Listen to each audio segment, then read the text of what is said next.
रावण कहता है कि तुम्हारी मृत्यु नजदीक आ गई। हनुमान जी महाराज कहते हैं कि मेरी मृत्यु नजदीक नहीं आई, इसका विपरीत होगा। तुम्हारा मति भ्रम मेरी समझ में आ रहा है। रावण कहता है बेगिन हरहु मूढ़ कर प्राणा, और राक्षस हनुमान जी को मारने के लिए दौड़ते हैं। उसी समय विभीषण आता है और नाई शीस कर विनय बहुता, नाई शीस करी विनय बहुता, नीति विरोध न मारी दूता। हे स्वामी, दूत को मारना नीति विरुद्ध है, कोई और दंड दीजिए। सबने कहा कि सही कह रहा है। रावण ने जो किया, मुझे ऐसा लगता है कि वो हनुमान जी को इजी पाथ दे रहा है। मैं स्पष्ट करने का प्रयास करूंगा, क्योंकि जैसे ही विभीषण ने कहा कि नीति विरोध न मारिय दूता, रावण ने कोई प्रश्न नहीं किया है। अगर वो चाहता तो कई प्रश्न उठा सकता था, जैसे दूत द्वारा किए जाने वाले कौन से कार्य हनुमान जी ने किए।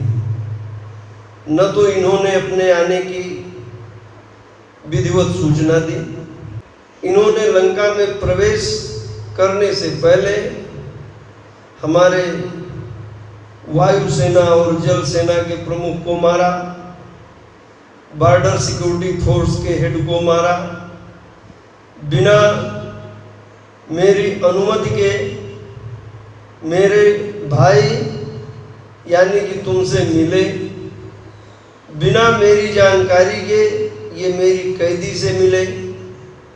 इन्होंने विध्वंसक कार्रवाई की।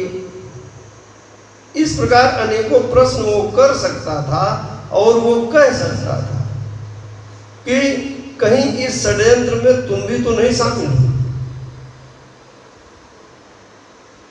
वह चाहता तो विभीषण को भी राजद्रोह के केस में फंसा सकता था, लेकिन रावण ने ऐसा नहीं किया और कहा है अंग भंग कर पठैय बंद।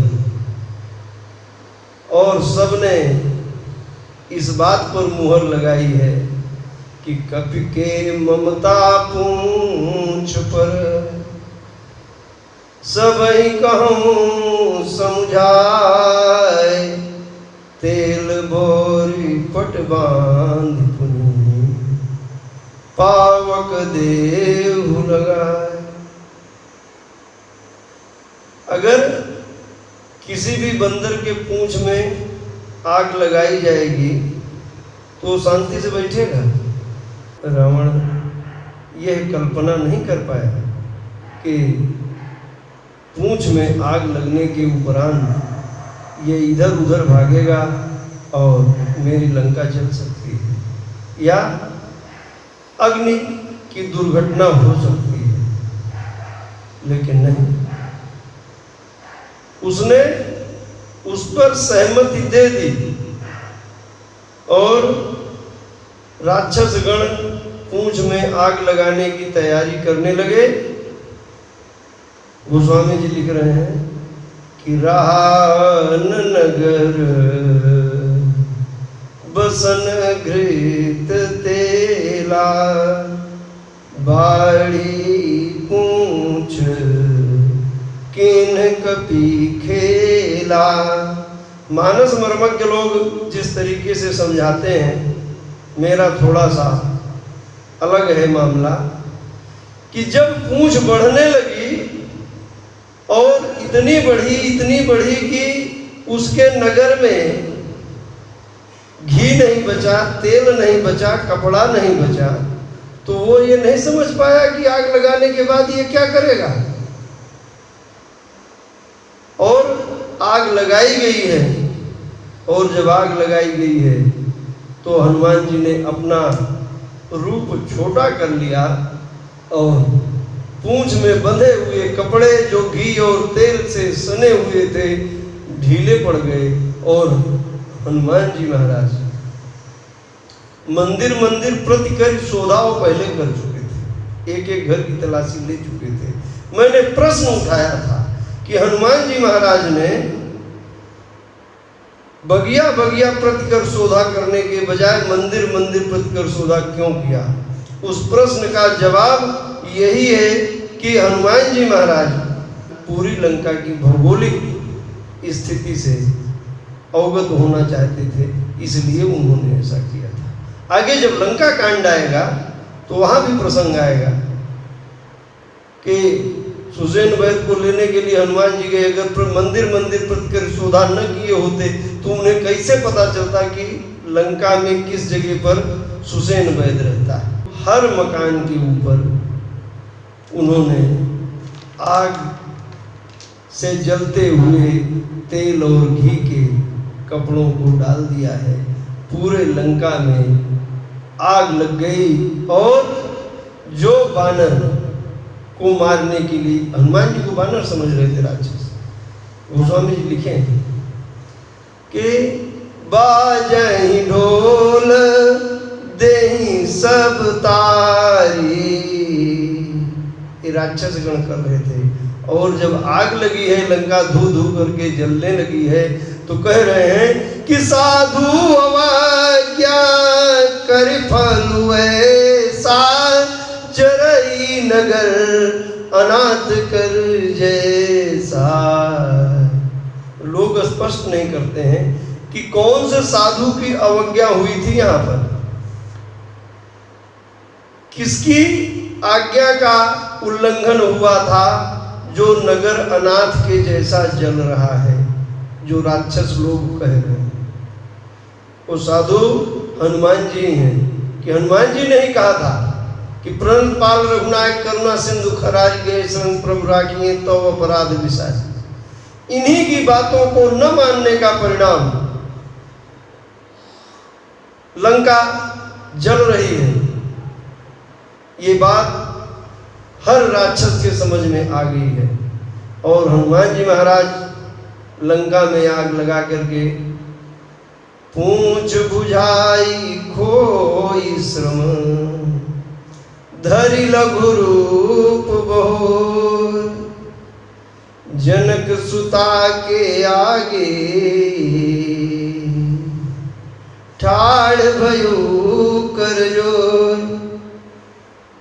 अपनी थकान मिटाते हैं और माता के सामने हाथ जोड़कर खड़े हो गए हैं और कह रहे हैं। देखिए, हनुमान जी महाराज चाहते तो लंका जलाने के बाद सीधे चले जाते, वापस उनको माता के पास जाने की क्या जरूरत थी। हम में से कोई होता तो ऐसी वितंडावाद मचाने के बाद सीधे सुरक्षित स्थान पर भगने का प्रयास करता, लेकिन हनुमान जी ज्ञानी नाम अग्रगण्य में अभी एक काम अधूरा बचा हुआ है। वो काम है कि वहां से अंगूठी लेके आए हैं तो सीता जी को विश्वास हुआ है, और सीता जी के पास से अगर कोई निशानी नहीं लेकर के जाएंगे तो राम जी को कैसे विश्वास होगा कि ये सीता जी से मिलकर आए हैं। और कह रहे हैं कि माँ तुमोहि दीजे कछु चीना, जैसे रघुना यक मोहि दीना, चूड़ामणि उतारी तब दयऊ, हरस समेत पवन सुत लयऊ। चूड़ामणि माई उतार करके देती हैं, हनुमान जी उसे ले लेते हैं और माई कह रही है कि कहे उताते अस मोर प्रणामा, सब प्रकार प्रभु पूरन कामा दीन दयाल विरदु संभारे हरहु नाथ मम संकट भारी। यह संकट से उबरने का बीज मंत्र है। जिसके ऊपर संकट पड़ा हो ये चौपाई आर्त स्वर में गाए। ऐसा लगना चाहिए कि जैसे पीठ पर डंडा पड़ रहा है और मुंह से आर्त स्वर निकल रहा है। ऐसे स्वर में इस बीज मंत्र का जाप करने वाले का संकट दूर होने में देर नहीं। और माई कह रही है कि तात सक्र सुत कथा सुनाए हो। हे बेटा जयंत की कथा बता देना। ये कथा मैं पूर्व में कह चुका हूं। और कहना उनसे कि महीने भर में अगर नहीं आएंगे तो मुझे जिंदा नहीं पाएंगे। कहू कपि के विधि राखूं प्राणा तुमहु तात कहत अब जाना। तो ही देखी शीतल भई छाती पुनि मो कहूं सोई दिनु सोई राती।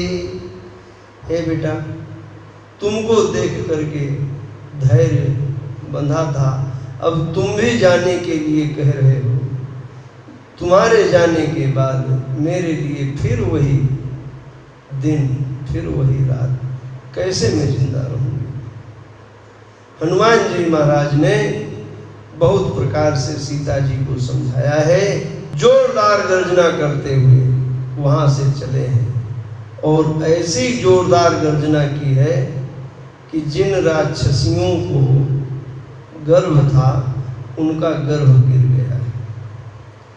इस बार आते हैं, सभी वानर दल देखते हैं कि हनुमान जी महाराज के मुंह पर तेज है, प्रसन्न चित्त हैं, समझ जाते हैं कि लगता है काम हो गया और सभी सुखी होते हैं और आपस में वार्ता करते हुए जाते हैं। सभी खुश हो जाते हैं और बातचीत करते हुए चल देते हैं। और वहां किष्किंधा में पहुंच करके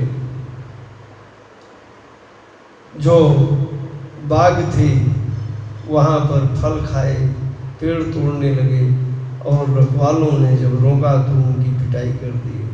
सुग्रीव के पास सूचना जाती है। सुग्रीव समझ जाता है कि अगर सीता जी का पता न लगा होता तो वानर मधुवन के फल नहीं खा सकते थे। और हनुमान जी महाराज वहाँ पर मिलते हैं कपिपति सुग्रीव से और सुग्रीव सबको साथ लेकर के प्रभु श्री राम जी के पास चलते हैं। दोनों भाई स्फटिक शिला पर बैठे हुए हैं। सभी वानर जाकर के उनके चरणों में प्रणाम करते हैं। जामवंत जी ने भगवान राम से कहा है कि हे प्रभु आपकी कृपा से सब कुशल होता है। वही विजयी है, वही विनम्र है, वही गुण निधान है।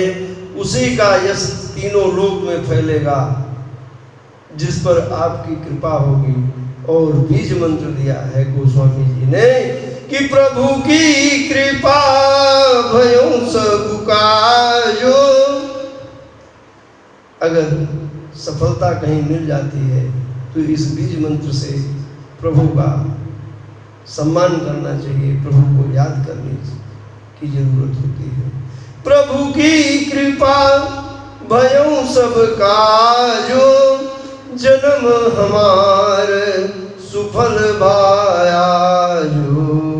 नाथ पवन सुत कीनी जो करनी साहसों मुख न जाई सोबरनी।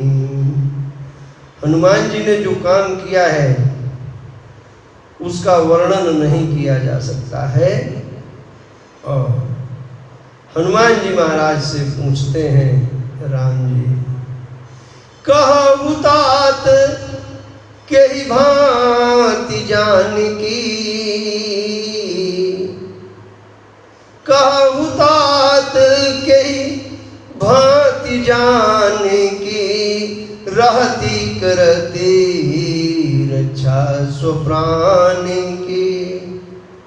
जानकी किस प्रकार अपने जान की रक्षा कर रही है। हनुमान जी महाराज कहते हैं कि नाम पाहरू दिवस निशि, ध्यान तुम्हार कपाट, लोचन निज पद जंत्रित, जाई प्राण के बार।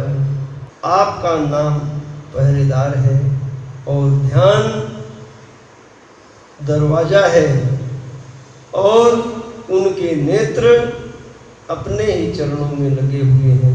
प्राण को जाने का कोई मार्ग नहीं। चलत मोहि चूड़ामणि दीनी, रघुपति हृदय लाई सोई लीनी। नाथ जुगल लोचन भर बारे, बचन कहे कछु जनक कुमारी। नाथ जुगल लो, हे नाथ ये चूड़ामणि दिया है और अपने दोनों आंखों में आंसू भर के उन्होंने कुछ कहा है।